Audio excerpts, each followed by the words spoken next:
کس نے روکا ہوا ہے؟ بھجوائیں یار, انہیں منگوائیں, جرنلسٹوں کو تو آنے دیں نا. نہیں ایک بندہ نہ جاؤ نا, 4-5 بندے جاؤ. نہیں وہ جو سینئر لوگ ہیں یہاں پہ جو ایک چلیے جو آتے جاتے ہیں نا وہ چلے. ارے بڑا عجیب ہے یار. لیکن کب تک عمران, کب تک کب تک وہ کیا کہتے ہیں, بکرے کی ماں کب تک خیر بنائے گی.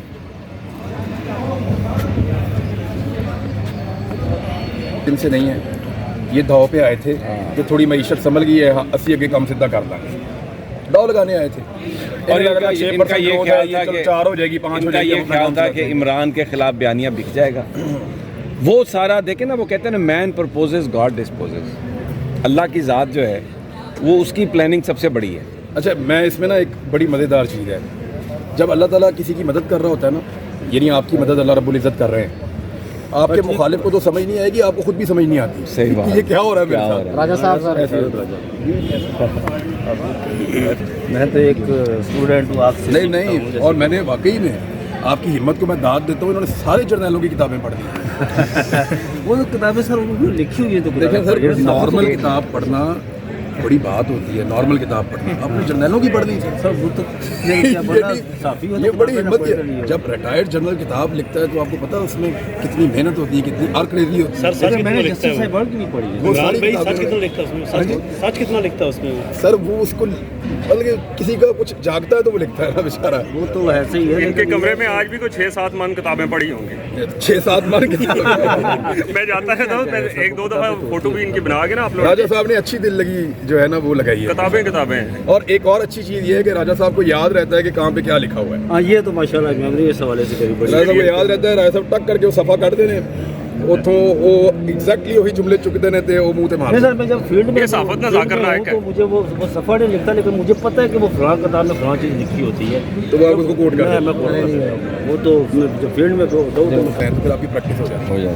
اور یہ بہت سارے لوگ میں, ارشد شریف ان میں سے ایک ہے. بہت تیز تھا ارشد شریف, اس کے بہت کتابیں پڑھتا. ارشد شریف آپ کو پتہ ہے ڈاکومنٹ پڑھتے نہیں تھے. مجھے ایک دوست نے بتایا, کہتا ہے وہ ڈاکومنٹ پڑھتے نہیں تھے, وہ ڈاکومنٹ اسکین کرتے. ایسے ہی میرا کمرہ اور ان کا کمرہ آمنے سامنے. سر 3 سال کھانا دوپہر کا ہم اکٹھے کھاتے رہے. سر کئی دفعہ ایسے ہوا کہ بیپر ہے ٹی وی چینل سے, سب کو ایک ساتھ فیصلہ ملا یا ایک ساتھ چیز ملی.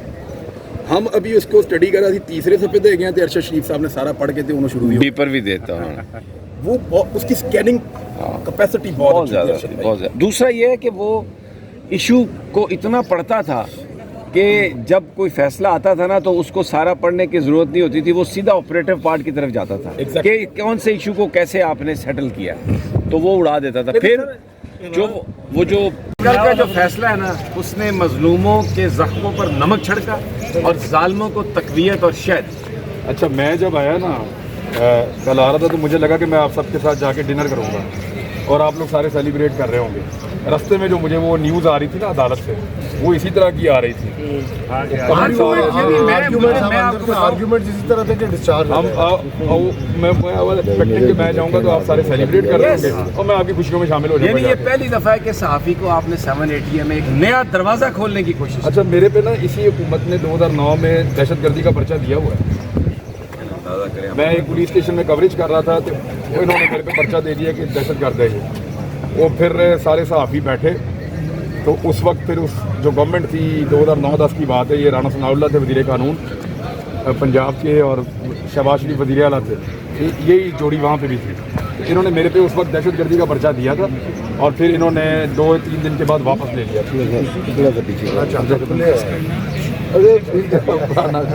لیکن وہ ٹھیک ہے, لیکن جج صاحب کو کل چاہیے تھا کہ وہ کہتے کہ نہیں میں یہ کیوں آپ نے صحافی کو کیوں, یہ جج صاحب کو یہ چاہیے تھا.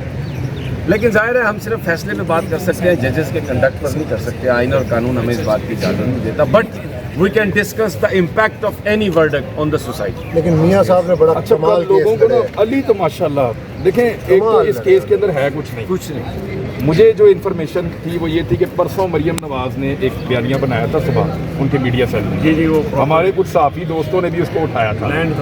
ان سب نے پلان کر کے صدیق جان کو پھنسانے کی کوشش کی. صبح پولیس کو بتایا گیا تقریباً 11 بجے کہ آپ نے آج صدیق جان کو اٹھا لینا ہے اور اٹھانا ہے آپ نے اس معاملے میں یہ جو چل رہا ہے اس وقت کہ اس نے وہاں سے انسٹیگیٹ کیا, شیلنگ کروائی, یہ کیا وہ کیا نا. صبح معاملہ یہ تھا. پولیس جو ہے وہ آپ کو پتہ ہے ان چیزوں سے سوشل میڈیا سے نہیں جڑی ہوتی. پولیس کو آپریشن تیار کرتے کرتے سارا کرتے کرتے شام ہو گئی. شام تک صدیق جان نے اور ان سارے ساتھیوں نے مل کے کلیریفائی کر دیا سارا. کلیریفائی کیا کر دیا, ان کی جو ہے ایک ایک کو ڈھونڈ کے یہ سوشل میڈیا پہ ٹرول کر رہے تھے, ایک ایک کو ڈھونڈ کے اس کی طبیعت صاف کر رہے تھے شام تک. صدیق جان تو لب لب کے مار رہا تھا کہ یار تم لوگوں نے کیا کہ آپ آؤ میدان میں. اور میں اس کو مشورہ یہ دے رہا تھا کہ میرے سے بات کرنی تھی کہ یار اب ایف آئی اے میں جاؤ اور جا کے کیس کرو ان ساروں کے اوپر. اچھا کیونکہ پولیس کو انسٹرکشن صبح تھی, پولیس کو پتہ ہی تھا, پولیس نے شام کو اس کیس میں کو اٹھا لیا جو کیس ختم ہو گیا تھا.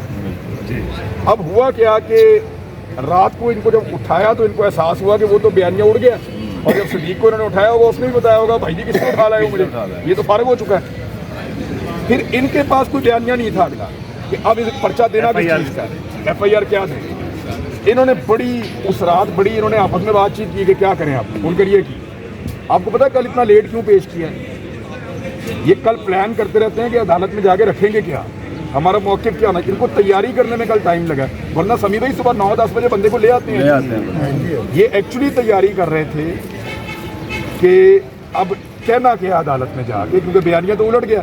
میرے خیال میں صدیق جان کو اور میاں علی اشفاق بھی یہ کہہ رہے تھے کہ اب کیس کرنا چاہیے ان سارے لوگوں کو. بالکل کرنا چاہیے, بالکل. اس کو ہمیں یہ ایک ایپ تھا, ایک پولیٹیکل پارٹی کی طرف سے ڈیزائنڈ ایفرٹ تھی جس میں کچھ صحافیوں نے اپنا رول پلے کیا. میں نے کہا اس کی انویسٹیگیشن کرائیں اور اس کا سارا سرا